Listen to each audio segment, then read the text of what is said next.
So this is the maze.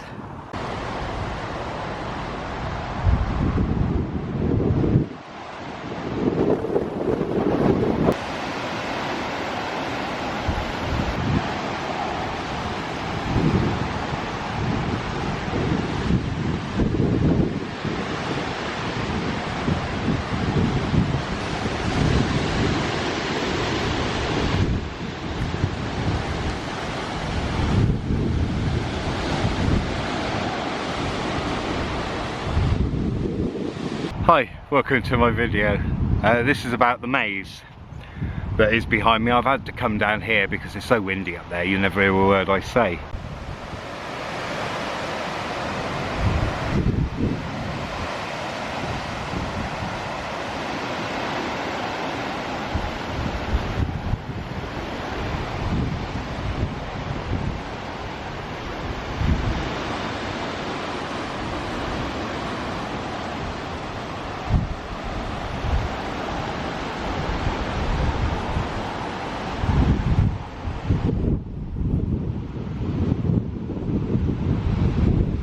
Back in the mid to late 80s, I used to come up here, and where the maze is now, one time I came up and I built a stone circle.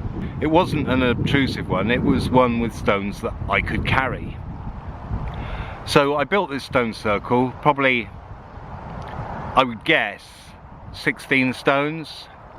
You know, not very big, but I would also say probably about 3 meters diameter. And I used to come up here and people had moved a few stones, so every now and then I would come up and I'd do a little bit of repair work. And then I didn't come up for 5 to 10 years, but when I next came up, somebody had built the maze in exactly the same spot. Now, I know it's exactly the same spot because I can dowse. My father taught me to dowse when I was a child, and he taught me with rods, but I use my body now. My body tells me I can do it, you know, and I know that is the spot because that's exactly the spot where I'd put another one if there wasn't anything there. So I'm not claiming credit for that because it is an energy point. I'm pretty sure that there are a couple of ley lines that cross there. I have followed them on a map, I have mapped them out, and they cross on the edges because in these sacred sites, Avebury, Glastonbury Tor, Stonehenge, all these ancient places, the power point is never where the monument is. You can go and research that for yourself because you might get different findings from me, but I really do doubt it. It just seems to be that the power place is away, because why would you show the masses where the power point is? You wouldn't, would you? So there you go. Now I'm telling you, I'm sharing it with you. I must be some kind of idiot. Anyway, so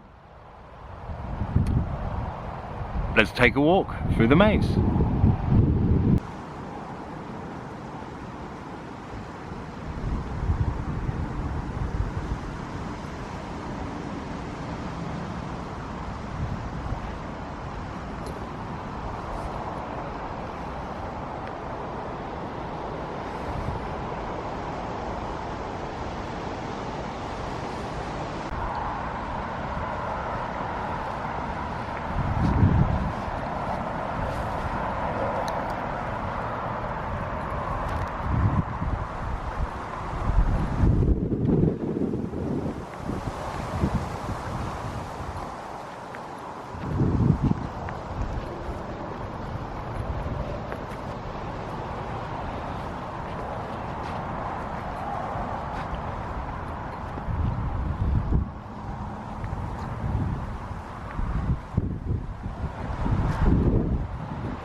Yeah, thanks for joining me. You will notice, or did you notice, that that's a maze. It goes in, as mazes do, they're designed to disorientate you, to put you into outer time, which gets you to another space, like a trance, just into another dimension, really. That's its design. Now if you notice with that one, it goes round and you get to the center and you're in a different dimension. Then you reverse your steps, you retrace your steps, and you become back to where you are again. That's really important. I've been to a wedding up here, led by a celebrant who, you know, opened everyone up, called in all the stations, and then didn't close anybody down, apart from me, because I knew how to close myself down. So when we left, my partner at the time was in another world, and I had to literally shout at her to bring her back, to get her go, what? And so she could drive the car, because this celebrant had opened everybody up and then not closed everyone down. And it's one thing that really pisses me off about people. If you open a whole group of people up, you must close them down, because, you know, some people would say that's black magic, wouldn't they? Opening people up and then leaving them open and then disappearing off, because not everyone knows about magical practices. So yeah, so you go into the center and then you retrace your steps the opposite way, which thus brings you back into the real world. All done. Thanks for watching. See you next time. Ta-ra.